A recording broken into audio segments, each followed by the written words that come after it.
I wake up every morning and thank God that I'm alive because I should be dead.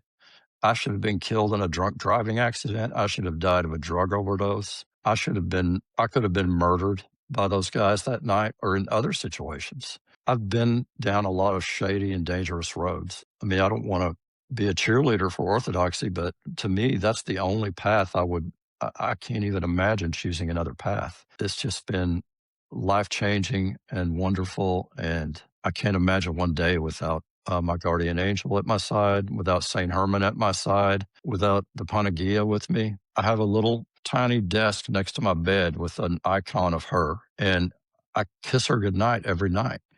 She's real.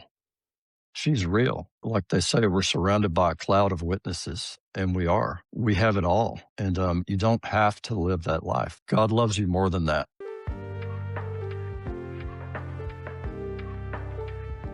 Welcome, everybody, to The Body Aesthetic. My name is Matthew. This is our podcast series where real people share their real stories, encountering Christ in their discovery of and ultimately conversion to Holy Orthodoxy.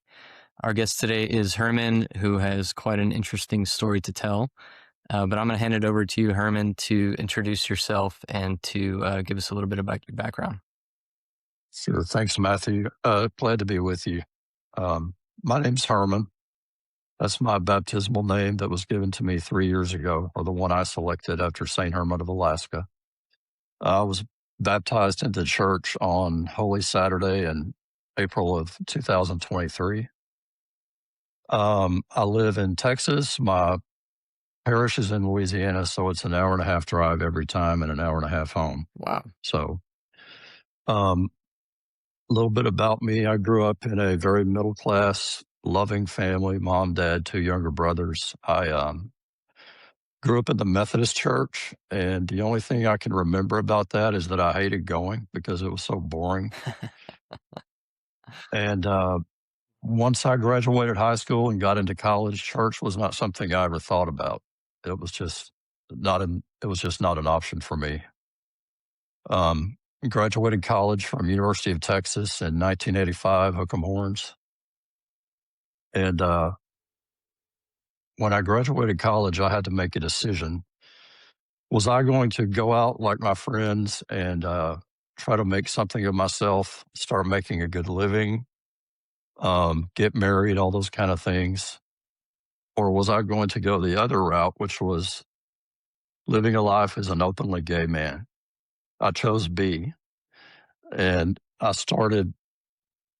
all of it pretty much started the summer after I graduated from college. At the time, and this was in Austin, at the time that summer, ecstasy and DMA was legal. So I think younger people call it Molly these days. Yeah. I started taking that summer, and it was on. I was just partying and drinking and drugging and having the best time, meeting all kinds of shady people and calling in sick at work, hungover, et cetera, et cetera. And it got to the point where I told myself late in 85, something's got to change. I've got to get sober. I can't do this anymore. But the way my personality works, I just kept going. 1986, I met my first boyfriend. That was 1986 was pretty much a hellish year. It was very dark. Just a lot of partying and a lot of late nights again.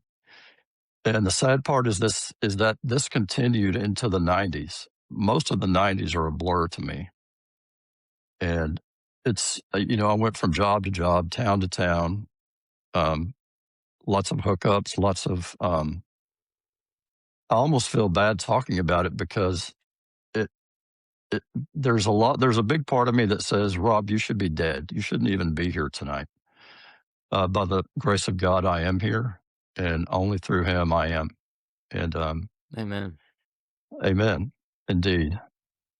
In 2002, I finally decided to get sober. At the time, I had a great job that I really loved. Was there 7 years. This is in Dallas. And got sober in March of 2002. This was the first time I got sober. And I was very involved in AA for a few months until July of that year when I met what turned out to be the only long-term relationship I've ever had. We were together for 6 years.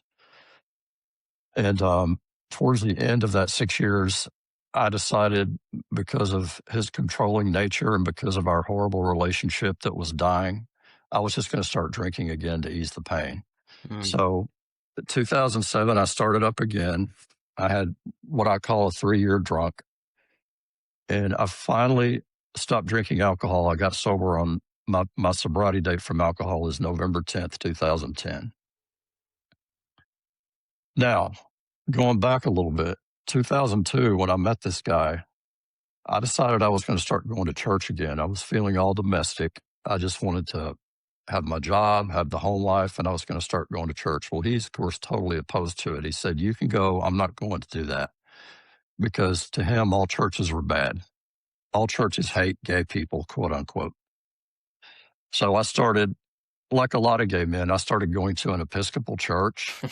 And I tell you, everything they say about it is true. It was Mm. just God's frozen chosen. A lot of very snobby, stuck up, wealthy, elite people from Dallas at this church. Mm. And it was it was fine for a little while. I mean, I enjoyed the beauty of their liturgy. It was nice, but I always felt like I needed something more. I was looking for something else. In 2002 of that year, and later in that year, I'm sorry, my ex was selling his house, and his realtor called and said, "Hey, there's a priest coming over with his wife to look at the house." And I said, "A priest with a wife?" I said, "Okay." So we're kind of hanging around the house. The realtor gets there with the priest and his wife, and he's wearing a long black cassock with a black cap and a little funny looking red cross. And his wife came in. And what was really interesting is that my ex loves Orthodox icons. He had a whole wall of Orthodox icons, That's so but to crazy. him they were art. They were not devotional objects, obviously. But when the priest and his wife came in, they saw those and immediately started venerating these. And I was just fascinated. I could not take my eyes off of this priest. And we talked for a little bit, and I asked him out loud, "So how do I become Orthodox?" And I just happened to look over at my partner at the time, and his eyes were rolled back in his head. It's like, here we go again. And he said, "Well," um, he kind of stumbled a bit because he could see what the living situation was. He said, "You have to come in after a period of inquiry and, you know, speak to me at length and come to services. And then there's about a year long catechism." And he told me where his church was. It was St. Seraphim Orthodox Cathedral in Dallas. I didn't go there until 6 years or 4 years later in 2006. I decided to go for the first time, stepped in the door, and was completely mesmerized by all of it. And I couldn't go to catechism because I had two jobs. I had a part-time job that interfered with the catechism class. So I used to go to the priest's office, and we would do little classes one-on-one. Mm. Um, Once I started up my drinking again in '07, I stopped going. And I didn't think about it again until 4 years ago. And that's when I was digging through some old boxes of mine, and I found a copy of The Way of the Pilgrim. Mm. I'd always had that book, but I'd never read it. And going back a little bit, my dad passed away in 2021, and Mm. I came home because my mom needed help. I was in Austin at the time working, and I didn't want to leave my mom. I mean, she has my two brothers here and their wives, but I wanted to be there for my mother. So I came back home and got a great job here in my hometown, and I've been doing that ever since. But after I read that book, I think I read it in 2 days, is when I called the priest, who's my current priest and spiritual father at my current parish, and the rest is history. Wow. I have a Yeah. lot of questions, if you don't mind. Oh, I'm sure. Um, First, backing up all the way to when you graduated college, you said you had the two choices. Um, at that time, did you already have homosexual tendencies that you knew about, or was it something that Oh, you were yeah. like, okay, so this is something that's been since like as early as you can remember? Since I very first started having sexual feelings of any kind, they were for same sex. Mm, And I knew, I mean, back in those days, I was 13, 14. This is 1977 when I turned 14. I'm 62 now. And, we didn't have the internet. So I remember at my grandmother's house, grandparents, I found a World Book encyclopedia and had to open it up to the word homosexual. And I read about it and it terrified me. I said, that's not me. But deep down inside, I knew it was. And yeah, I didn't act on anything until I was probably 19 or 20. But yeah, always. It's never been any different. And if you scale me from 1 to 10 on straight being a 1 and homosexual being a 10, I'm a 10. So mm. And that's it. okay, so I guess around the time that you graduated, you basically made the decision that you were going to totally act on those impulses and go down that direction. Yeah. Oh, I've been acting on them already. Mm, And but that's when I started going to bars because back then there was no internet, there were no apps or anything like that. So it was bars. mm, And of course, I had to drink a lot just to be socially lubricated so I could have, um, the ability to talk to other people.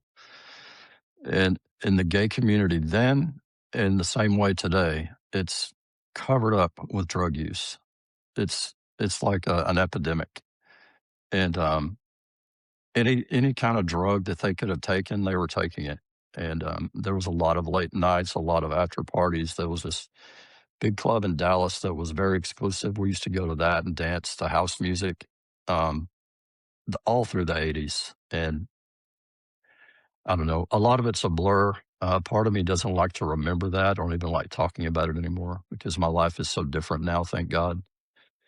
yeah. But yeah, Yeah, I wanted to ask because I wanted to ask if the alcohol and the drugs was and the homosexuality, like, were they related in a way, or was one? I think so. You think so? Okay. I think, yeah, I think so because my family, um, and today both my brothers know all about me. They know everything and they've known for a while. My parents, though, I think my mom probably suspected something, but I spoke to my brother about my dad and I said, did he ever ask anything at all? And he said, no, he never asked anything. So, and I was close to my dad. There's that old, I don't know if it's a myth or not, about nurture versus nature. My mother was kind of the boss in the family, very, I guess, demanding. My dad was very passive, very tenderhearted. So, but he was very loving too.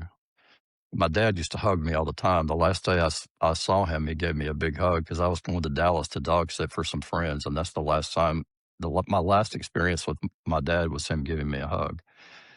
And he said at that moment, he said, "I just want you to know I love you no matter what." Mm, It was very powerful, yeah. and that's the last thing he ever said to me. Memory eternal. Yeah, Yeah. but yeah, I think that the um, alcoholism, I don't want to blame that on the fact that I have those feelings. But I think it played a big role, because no one in my family has ever been an alcoholic that I know of. Mm, But, yeah, yeah, it helped me deal with those feelings because in my heart, I knew that the feelings weren't bad, and I know today, and that's one thing I love about Orthodoxy. My priest said, "There's nothing sinful about your feelings." Um, I wrote a book called Christian Faith and Same-Sex Attraction by Father Thomas Hopko. If anyone is listening and is dealing with those feelings that I've dealt with, read that book. And I'm going to quote a couple of things if that's okay. yeah. Go ahead. He said, quote, "Human beings do not choose their sexual feelings and predispositions. They can, however, choose to reject them when they are sinful. Humans can choose to affirm their feelings or work to diminish or destroy their destructive power. They can choose to live by God's love, employing every means God provides for their healing, or they can choose death. Quote, I have set before you life and death, blessing and curse, therefore choose life. Deuteronomy 30, verse 19. That's right. I chose death for many, many years. I'm very lucky to be alive. because a lot of my friends are dead from HIV. Hmm. Somehow I dodged that bullet. I'm very blessed. I'm very lucky, but I was dealing with that in the mid '80s, and it was very, very, very frightening. It was horrifying. I didn't even get tested until 1997, and I knew that I had it. And well, you had to wait a week back then. Mm. And when she told me that I was negative, I just couldn't believe it. But Wow. yeah, yeah, it's been a struggle for me to try to deal with some of my past behavior, but I know that I'm forgiven. And Hmm. my very first confession before baptism was really cathartic. I bet. Hmm. Very much so. And the Eucharist, we're literally partaking of the body and blood of Christ, and that Yes. that means healing. Christ makes all Hmm. things new, and that's how we heal from our sins of the past. Is, Hmm. is through the sacraments of the church, and obviously through God's grace. So there's, people think like, oh, there's no redemption for me, or I'm always gonna live with, this past. But it gets, our priest, he's quoting something, but he says that when we confess and when we, partake of the sacraments, our sins are obliterated, right? So They are obliterated. they're gone forever, and Hmm. they don't have hold and power over us anymore. And I really did feel that, and I know it to be true. And those desires, that's one thing I have to let, if anyone's listening who may be struggling, I'm hoping it's someone younger who didn't figure it out so much later in life. Um, you don't have to act on those feelings. Yeah, it may feel good. It may be the thing to do in the moment. You may be being pulled along by your friends, but you don't have to act on them. Um, life, that's not life. That's not living. It's death. That's all it is. And I have a feeling that if, not that they would see this, but if any, three of my closest friends now are still living that life. They're all older, and we talk all the time, but it's usually just about college football, sports, that kind of thing. It's not about the life. But if they could hear, and they're all extremely liberal. I mean, progressive, blah, blah, blah. And if they were to see this, they would be shocked and really, really upset. But I can't worry about that because if I can help one person that may be struggling with what I struggle with, then it was worth it. Definitely. So, And so I'm originally from Houston, so I know about Texas, and I know mhm, Austin is like the California of Texas, right? It's like yeah, very liberal. There's a lot of openly gay people you'll see walking down the street. It's like you're in, I don't know, San Francisco or something. yeah. Uh, Austin never had to have like a fought for gay rights because they were always very liberal, even in the '60s and '70s. It was just people didn't care. mm. And so being in that city, in that environment, I imagine it was, very easy to segue into that kind of lifestyle, right? It was easy, but we had to remember that we were in Texas and that there were still dangers. There's still people out there that want to kill gay men. Unfortunately, that's a very sad fact. And I was gay bashed myself back in 1986 Mm, by three guys. Held me down and beat me up, stole my money, and caused a lot of damage to my face. Actually, I had a really, really bad scar there from a knot that I had. wow. And the police came, and I was too afraid to tell them what had happened. They they lured me back to a hotel room on the pretense we were just going to like hang out and smoke weed or something. I said, sure. So we're hanging out for a while, and nothing's really going on. And um, all of a sudden, the lights turned out, and they pushed me in a corner and started just wailing on me. And after that, I should have right then and there said, okay, I can't do this anymore. But it didn't stop me. Hmm. I was young and stupid. Um, I know looking back on that time, that was a time of death. The world tries to portray that lifestyle as like fun and exciting and free, It can be. right? It can be fun. Yeah, I've had some good times, I'm not gonna lie. But the whole community is so centered around hookups, around sex. I I I can't even tell you how bad it is. There's so many, and I know heterosexual people can be just as bad as that's concerned, but with gay men, it's never ending. That's all they talk about.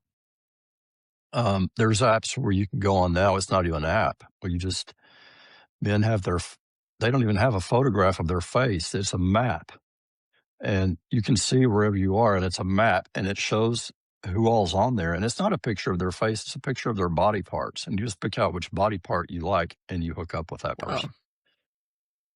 It's, that's what we're dealing with that community. Yeah. And sure, I have friends who are married. 2 of my closest friends are married. They have long-term marriages. They're happy.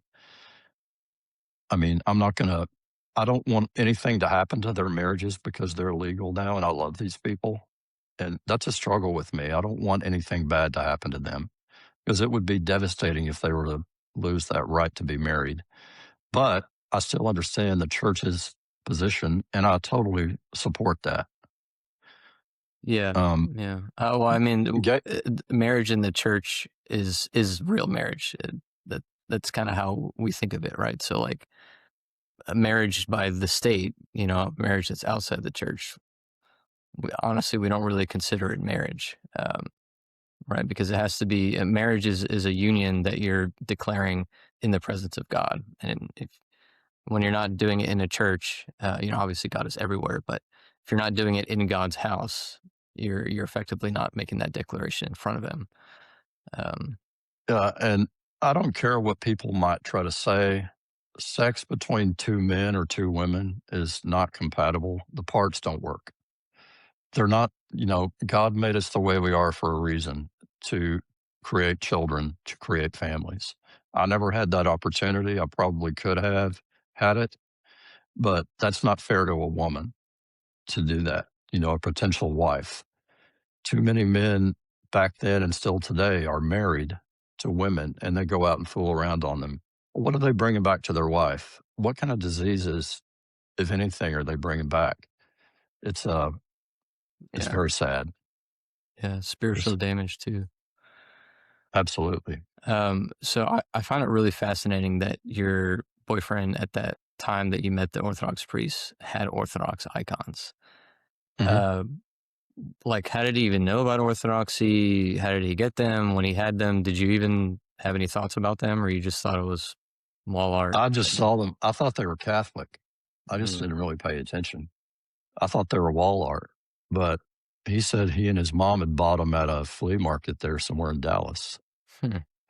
and he just hung them on the wall. And was it like Christ? Was it the Theotokos? Like, what? It was the Christ. It was Christ, the Theotokos. There were a couple of saints. I don't know who the saints were.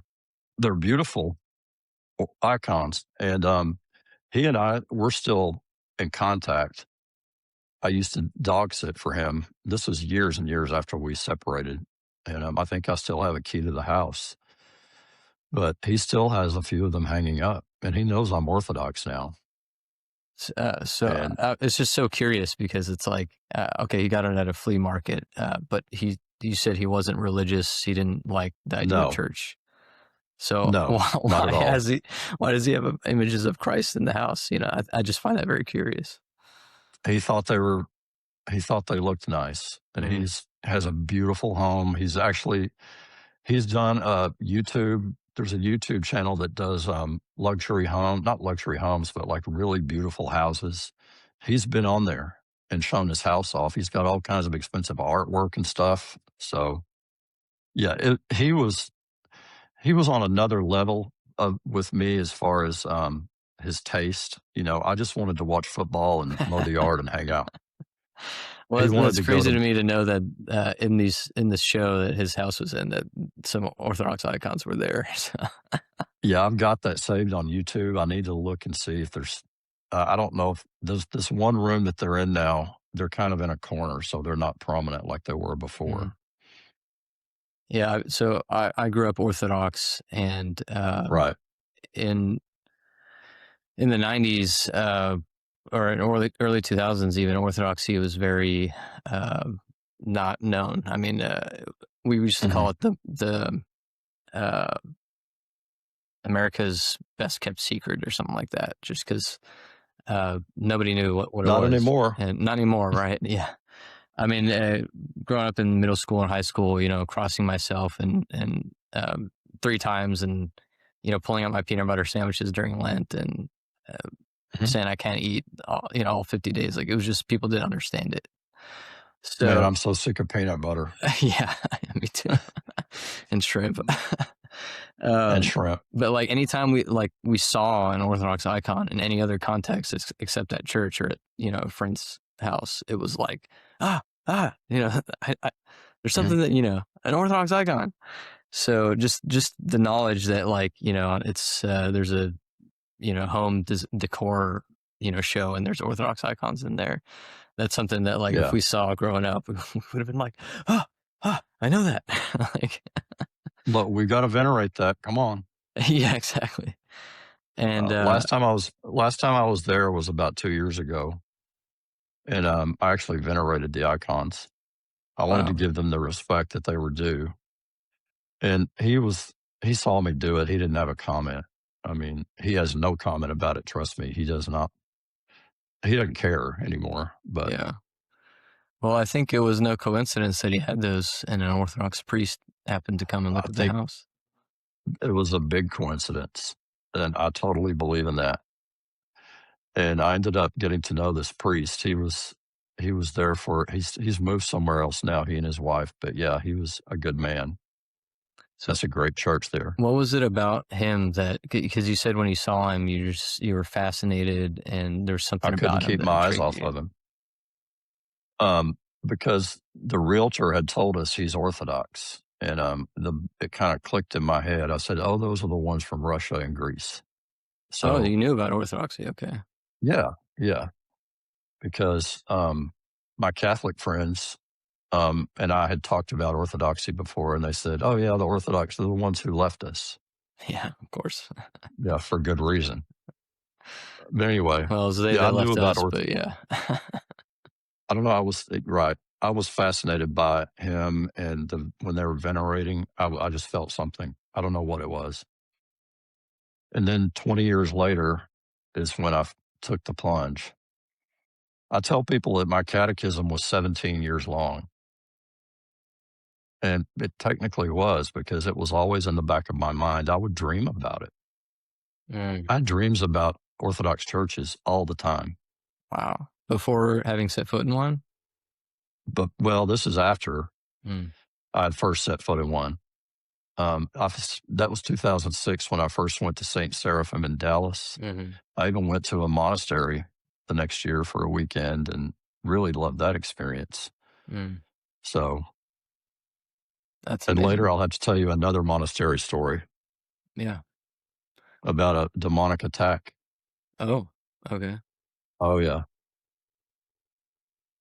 Do you wanna tell that now, or Want me to tell it now? I can. yeah, go ahead. Uh, about 3 weeks after I was baptized, this is May of 23, I went down to all by myself. I went down to Central Texas. There's a Holy Archangel's Greek Orthodox monastery. It's between Austin and Dallas out in the hill country. It's one of Father Ephraim's monasteries. It's strictly Athonite.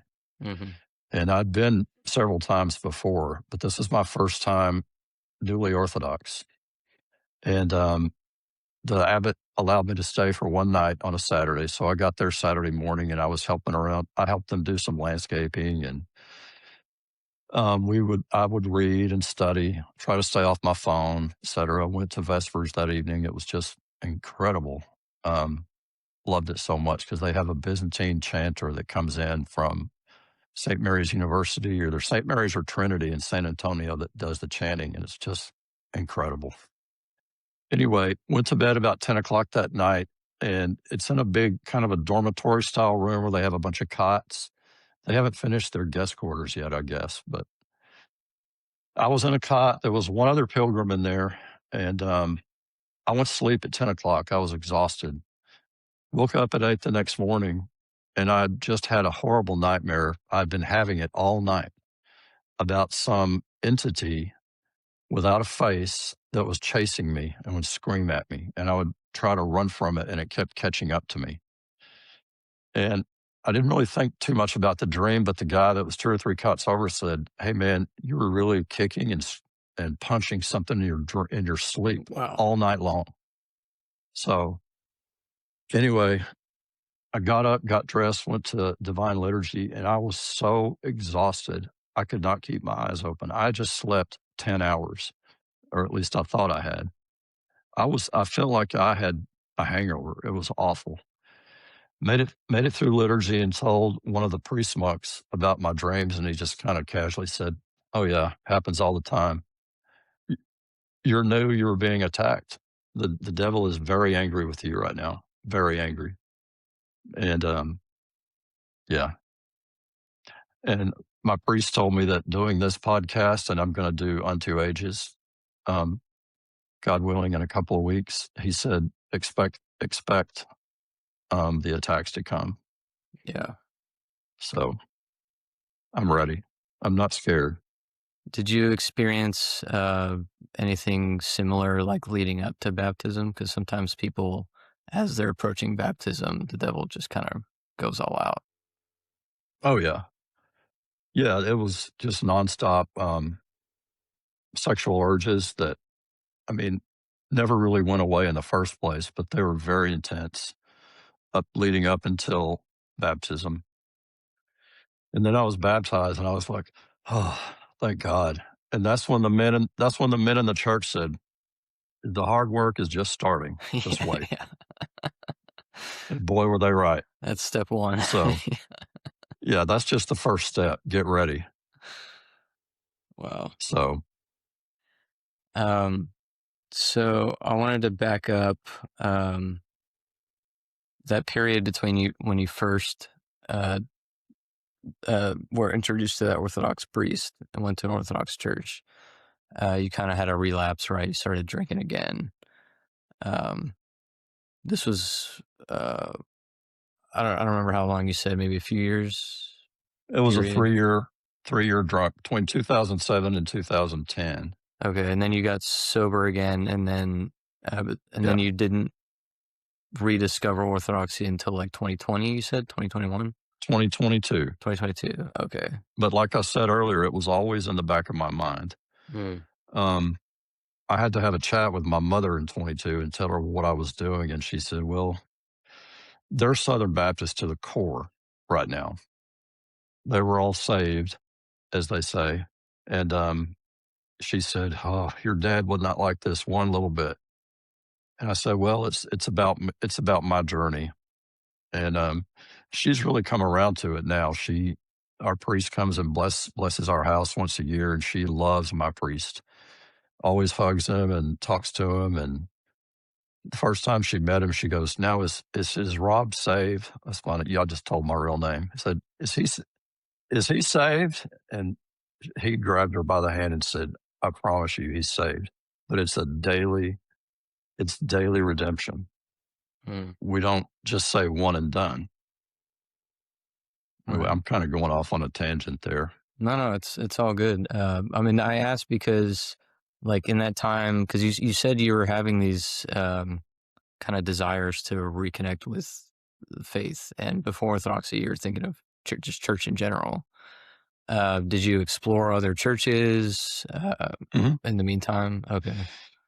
Yeah, I tried to go back to the Episcopal Church a couple of times in Dallas, and that's when I first saw at this huge Episcopal church there. I saw a little magazine called Cowley, Cowley, and it's a magazine from an Anglican monastery up in Boston, and I Hmm. was instantly fascinated by that, about monasticism.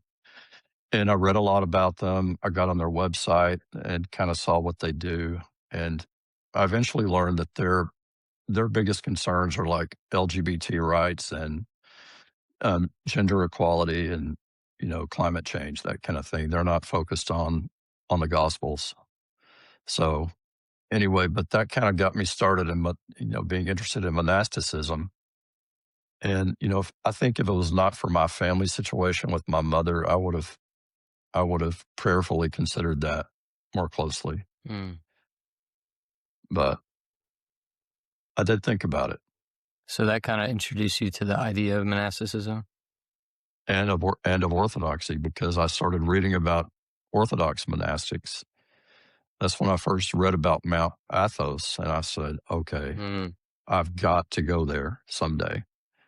Then I saw the little thing on 60 Minutes, of all things, about Mount Athos. They had tried for Yeah, years to get on there, I remember that. and Yeah. yeah, it was really interesting. And they said it's difficult to get on. You have to be a man, first of all, and it really helps if you're an Orthodox man. So I said, well, I have to be Orthodox then. But I don't think I was ready at the time, because I was sober at the time, but I was still bouncing around from Austin to Dallas to different jobs and everything. But I was still trying to figure things out at my advanced age. Yeah. Well, what kind of what attracted you to Orthodoxy? Like, I mean, obviously, it was the priest had an impact on you, but when you had gone to an Orthodox church, what was that experience like, and kind of what was it that um, made you think in your heart and in your mind, like, this is it? I need to join this. Well, I'd done a lot of research on it. I didn't just step into it blindly. I kind of knew what to expect. A lot of people say they go in and all their sensors are just completely awakened. And that's true. But I had also done a lot of reading on it. And, I first looked to see, of course, what their views, and I knew what their views were on homosexuality. There was no doubt in my mind. And I remember a little something in my mind saying, well, that's okay.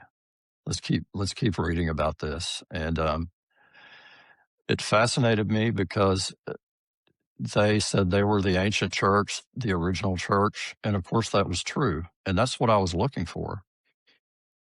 That's what I was looking for, and I never doubted in my mind that that's what I wanted to do. Mm. Now, that being said, after being baptized, and I'm kind of ashamed to admit this, but I've had dramatic moments, and my priest says almost everyone's done this, where I said, "I'm leaving, I can't do this anymore."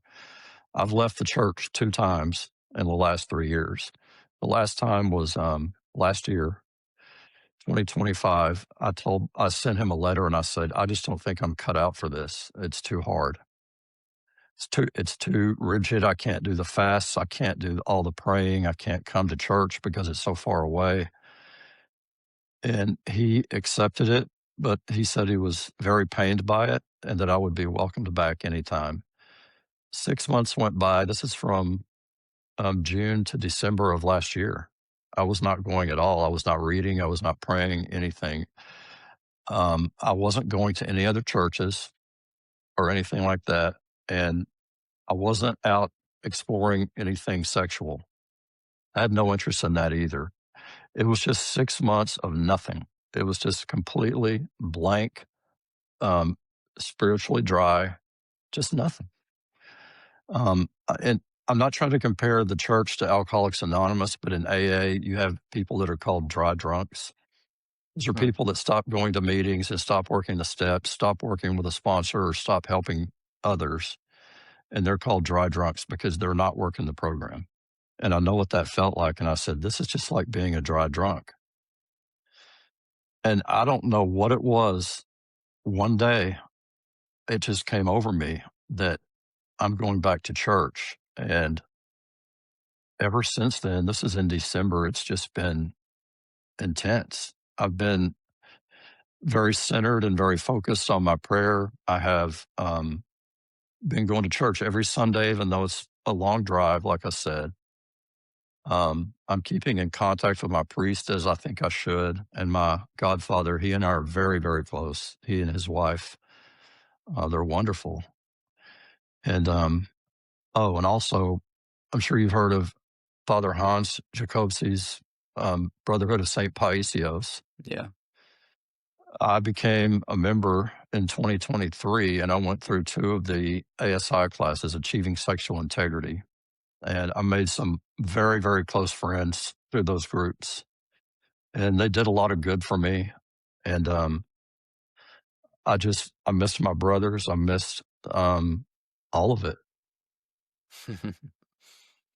Now I'm back. Glory to God. Indeed. Can I ask why you chose Louisiana as a parish to go to, since you have the cathedral in Dallas? Well, because where I live is far, far East Texas. My church is in Shreveport. It's only an hour and a half away, an hour and 15 minutes. The drive between where I live in Texarkana. The drive Oh, between sorry. there. Okay, I thought you were in Dallas still. I got you. Oh no, I'm in Texarkana. It's it's about 45 minutes from city limit to city limit, but my house and the church are my house is far north Texarkana. The church is far, far south Shreveport. So it's a lot of driving, but it's become second nature now. I have plenty of things to listen to. I can pray.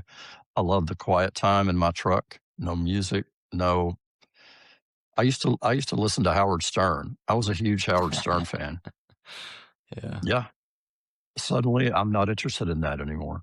Hmm. I have no desire to listen to him. It came on the other day by accident, and I turned it off. It was so disgusting. Hmm. That it does not glorify God at all. It's just filth. Yeah, Still. definitely. So this segues into my next question, which, we kind of know the answer to, but after you become Orthodox, how has your worldview changed, specifically in comparison to your worldview as a openly gay man in Texas, growing up in the 80s? Yeah, it's changed drastically. I mean, if you're talking politics, I mean, I try to take the royal path, and I don't want to talk politically, but I've become much more conservative to the point that my friends just don't believe it because they're all still just knee jerk liberals. I've become very conservative, and that's something I never thought I would be. Um, my worldview on the state of things with Israel has definitely changed.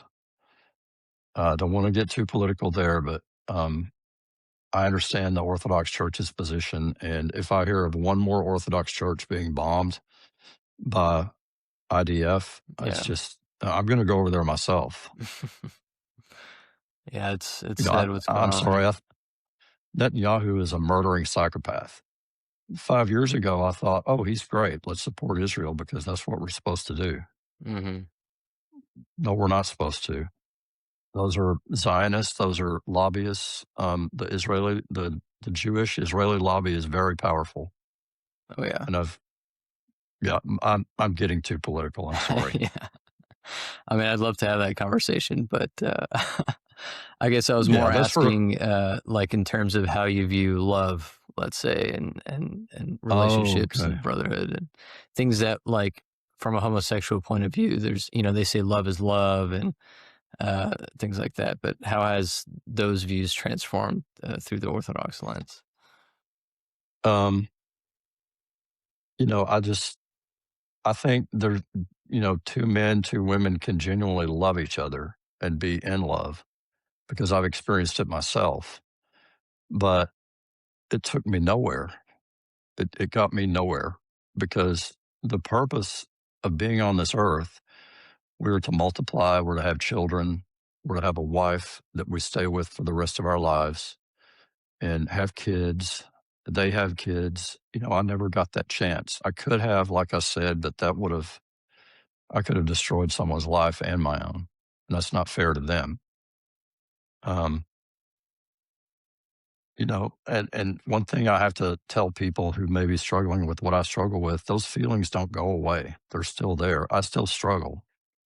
And some days are better than others. Some days are a lot worse. Um, I haven't conquered everything I want to conquer yet. And I think I don't want to, I mean, there's no names, but there's a couple of influencers online who claim to be formerly gay. Now I think one is like a megachurch Protestant. I don't want to get into the other one, but they almost tend to talk about how they just don't have those feelings anymore, or maybe they're cured of them. I'm not cured. I've asked God at length to take those feelings away from me, but it never happened. Um, what's the word? It's my cross to bear. It's my providential cross, Mm-hmm. and it's heavy, but it's no heavier than yours or anyone else's. That's just the cross I was given, and I've chosen to pick it up and carry it. And I've tried to drop it a couple of times, but right now it's heavy, and I'm still carrying it. Thank God. Yeah. Yeah. I mean, I would say it is a bigger cross than the heterosexual cross, specifically for a man. I mean, as a heterosexual man, it's like we also have sexual feelings that are not pure, and Yeah, just like uh, Father Thomas Hopkins said, like the feeling itself is not sinful; it's the acting it's and not. the entertaining of the feelings and the impulses are what's sinful. Um, Yeah. so men, especially single men, it's like we have the issue of purity and chastity, right? And Hmm.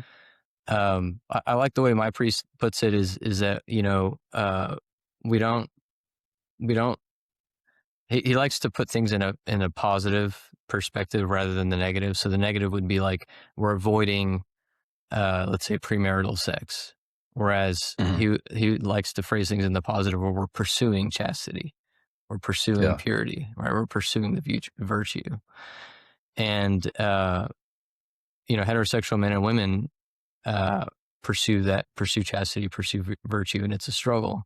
And we have this mentality that, especially when we're single, it's like, oh, when we get married, we have that outlet, that sexual outlet, and I'm not going to struggle with those things anymore. But that's not the truth. Like, you're still going to struggle with wandering, Yeah. wandering eyes, wandering thoughts, and because the devil and the demons are going to take those feelings that are not necessarily sinful, but tempt you with them over and over and over and over. To, Over it. It doesn't it stop. doesn't stop to get you to act on them, and then when you act on them, that's when the sin enters the world, right? Um, But the devil doesn't the devil doesn't care if you're lusting and you have those lustful thoughts. That's not what that's not what gives him satisfaction. He gets satisfaction when you act on those thoughts, and when it's over, you're in despair. When you're in despair over that, when you're in shame and you have no worth because you just committed this act, whether it's self-abuse or having sex outside of marriage, he loves it when you're despairing, oh yeah, which you have to get up every time. I've had to get up a lot in the last 3 years when I've fallen. It's it's still a battle. I thought when I turned 50, I'm 62 now. I said, "Oh, thank God when I turn 50, all those thoughts will probably subside." No, they're still as strong as they were 20 years ago. And I think that's because I'm healthy. I take care of myself. I never smoked a cigarette. I've done drugs in my life, but I've never, I take care of myself now. I eat right, et cetera. My doctor said you're healthy. I actually asked my doctor about the sexual thoughts, and he said they probably won't go away. hmm He's a Christian, so he understood. yeah, But yeah, the devil is happy when you're in despair. He gets mad when you get back up and you start praying again. That's when he gets mad. right. I think it was Saint Seraphim. I had a friend that he's kind of being cheeky with me. He said I need to get flashcards for my saint quotes because I can't ever remember the saints who said what. But I can't remember any of them. yeah. There's a saint that said to keep your mind in hell, but don't Mhm. despair, And despair not. and despair not. Right. Right. I love that. And it's so true in my case, in most men's cases. Lust and pornography are a huge issue with men, young and old. And I have a friend from one of my ASI groups who's probably 20, he's probably early 80s right now. And he said he struggled with it until he was in his early 70s. And he also has same sex attraction, but he was baptized Orthodox about 10 years ago, and he still struggles with it.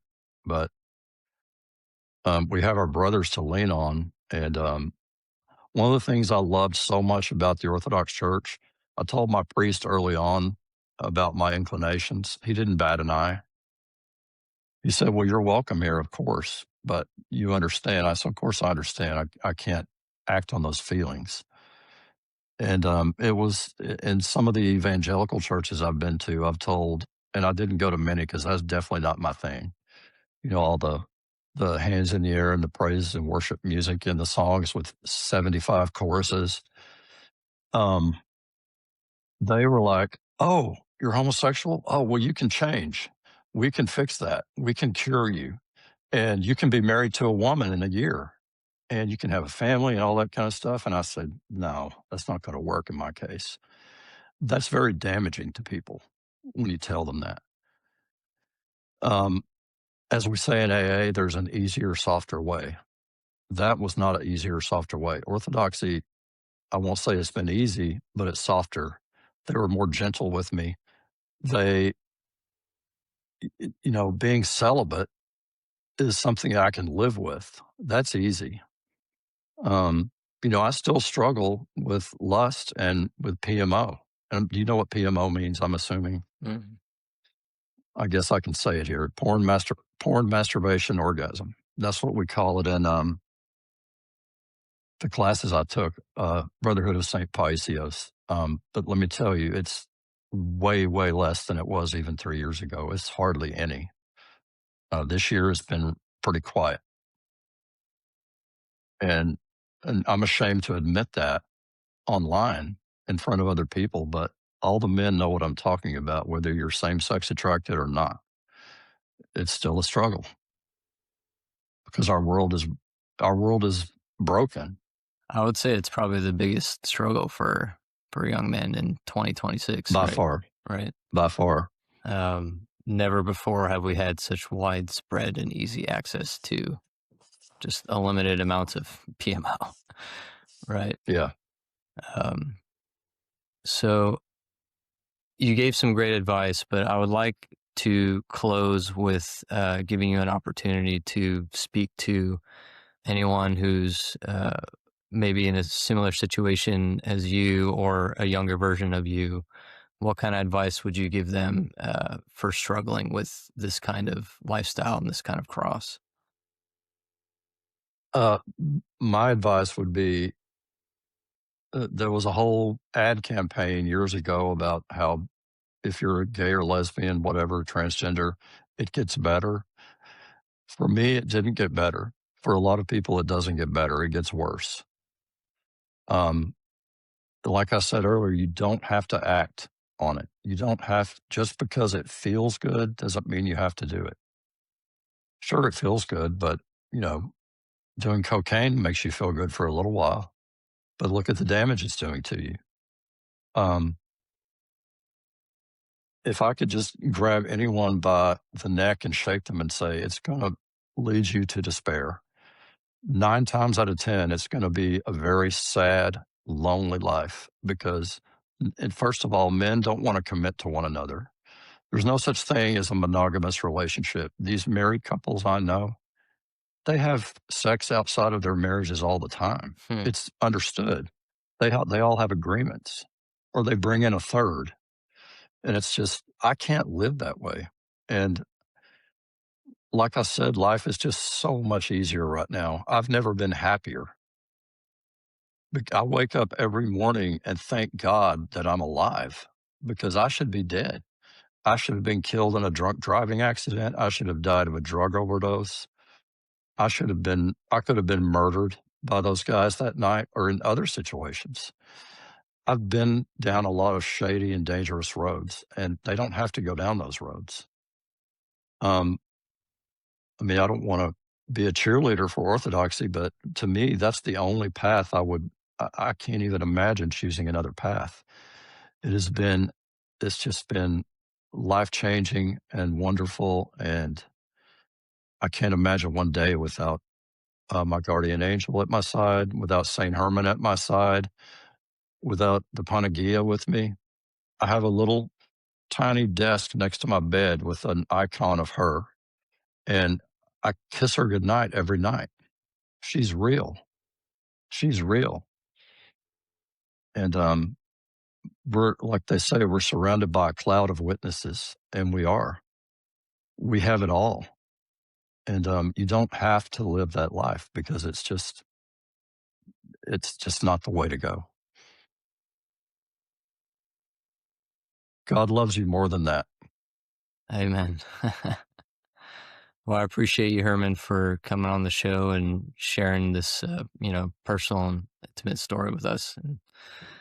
And God willing, it'll help some folks out. All right. Well, I hope I made some sense. And You enjoyed definitely talking did. to you, Matthew. Yeah, All right. Thank it's you. been a Thank you, pleasure. brother. Thanks everyone for watching, and we'll see you in the next video. Godspeed.